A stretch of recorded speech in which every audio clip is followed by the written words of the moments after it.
Hello and welcome to my YouTube channel. My name is Alexey, and today I have a special guest, multi-platinum producer Irko. Irko is super wonderful producer from Italy who now based in LA. And he worked with such great musicians as Jay-Z, Pitbull, Jennifer Lopez, Snoop Dogg, Sia, and many more. It's a huge honor to have you on my YouTube channel. So let's start our interview. Hey Alexey, thank you for having me. My name is Irko. I'm the music industry most beloved bow-tie wearing mixing engineer. I'm here today to answer a few questions, so let's go. How you became a sound engineer? I like to think that I did not become a sound engineer, I was born one. And I say that because since as far back as I can remember, I can picture myself tweaking around EQs and messing around with balances in the speakers of a new car or whatever the case may be. I've always been attracted to audio, to the sound, even before liking music, strangely enough. So that's how it kind of happened. And then of course, as I got older and I was exploring different avenues of things that interest me, music came to be the thing. So that's kind of how it happened. How and why you moved from Italy to America? Italy's a small country and the music industry is even smaller. Italy's music is not being exported anywhere in the world, right? Music from America instead is being exported everywhere, so there's a lot more of a market for it. So it was only natural for me to go to a market where there's just more opportunities. So I went to New York, and then from New York I moved around. I went to the Maryland area, and of course New York was a big hub for music, and eventually life kind of took me to Los Angeles, and I've been here for a long time and I'm loving it. You should come and visit. Hip-hop and pop music usually is composed by using samples and virtual instruments. So in this case, should you use analog gear to produce hip-hop and pop on a high level, or you can use plugins? I think that in the 2020s, the whole conversation between analog and digital is kind of a thing of the past almost, I want to say. It's just that computers have become so much more than what they used to be. At first, plugins were a little bit gimmicky. They were like little, kind of like little toys, to emulate the big guys, right? The real guys. Nowadays, it's not like that anymore. At least in my profession for mixing, the audio engineering qualities that we can bring to the table of a record by using digital tools are the same as those that are in the analog realm, right? My thinking is the first things that really became available to a professional level for engineering have been historically reverbs and delays, because those were originally, they always have been digital, right? Most of them, not all of them, but nowadays EQs are absolutely there. Dynamic compression, limiting, all of that stuff is already there. So I say, use whatever you can, whatever you like. And if that happens to be analog gear, then by all means, if it happens to be a digital, or if it's just more practical or cheaper to have a laptop with everything, then do that. What tips can you give on mixing samples and sample instruments? Because usually samples are already processed, and do you have to use compression on already compressed samples? Say we're at the mixing stage of a song.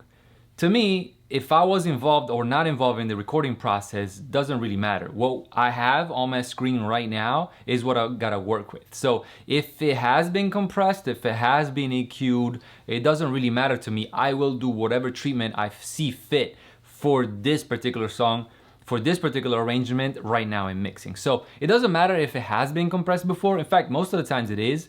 When I record, say a band or a drum set, whatever the case, I usually do compression. Now, of course, I don't go crazy, or maybe I will if I know I'm gonna be mixing it. But chances are that whatever happened at the recording stage has happened and we don't have control over it. So it doesn't really matter. Whatever they have done, we're gonna include it and do our own treatment on the current mix to output the best result ever. I hope that helps. Can you please tell me a little bit about your experience in working with major musicians? I often say that I am the producer's best friend.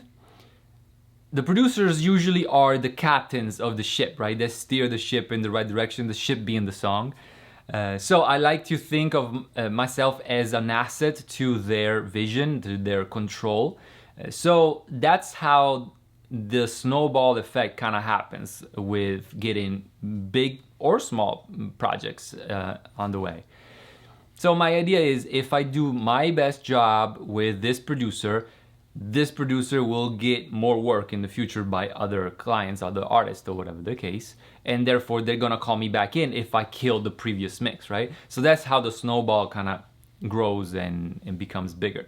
Also, when I'm working on one song, it's almost never the case that I'm working with one person. There's one producer, sometimes there's more. There's one artist, sometimes there's more. There's management, there's label people involved, there's a bunch of people involved in one song, right? So if you're there to satisfy the requests and the audio engineering of that one song, you usually are making yourself liked, loved, and the next time any of these people will need a mixer, hopefully they call the guy with the bow tie. So yeah, it's a matter of building rapport and growing that momentum in your career rather than being after the big name artist. I actually never have been, and I don't think that actually is how it works anyway. You just gotta like work your way into getting more work, and then of course the more work turns into bigger and better placements and artists and stuff. What tips can you give on creating a good low end in hip hop? Ooh, the low end, that is, the holy grail right there. Well, because as we're getting lower in the frequency range, there's a lot less frequencies available. There's a lot of less slots. The real estate down there is very limited.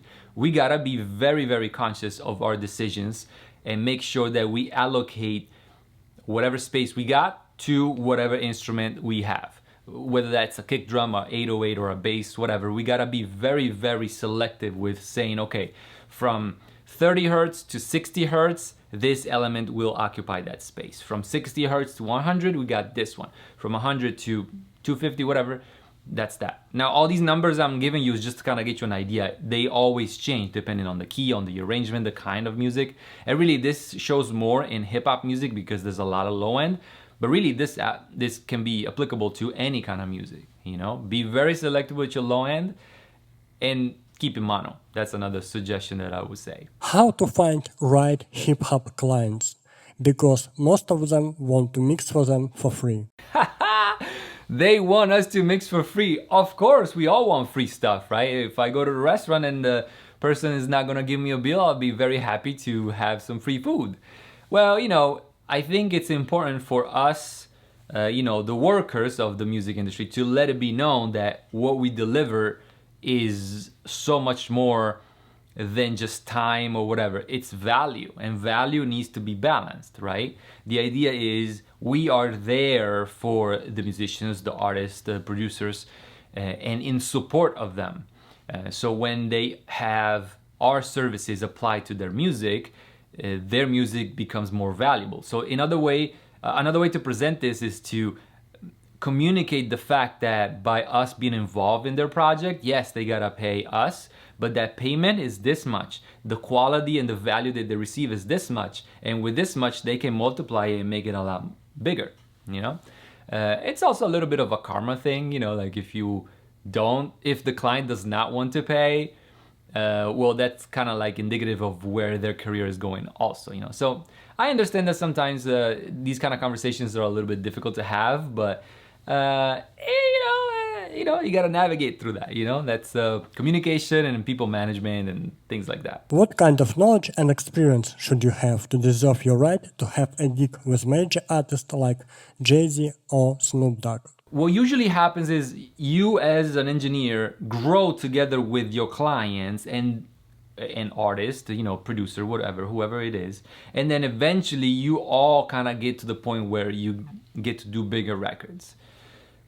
It doesn't usually happen that a very established big artist, historical artist, will contact somebody to work on their record when they're coming up. It does happen, of course, but it's not usually the case. So the best way to go about getting big clients is actually starting to work with the small clients that eventually will grow and become big. Should you have a degree in sound production to become good at mixing and mastering? Any kind of educational path, whether if that's a school or a program or a course, whatever, will help a lot to get started.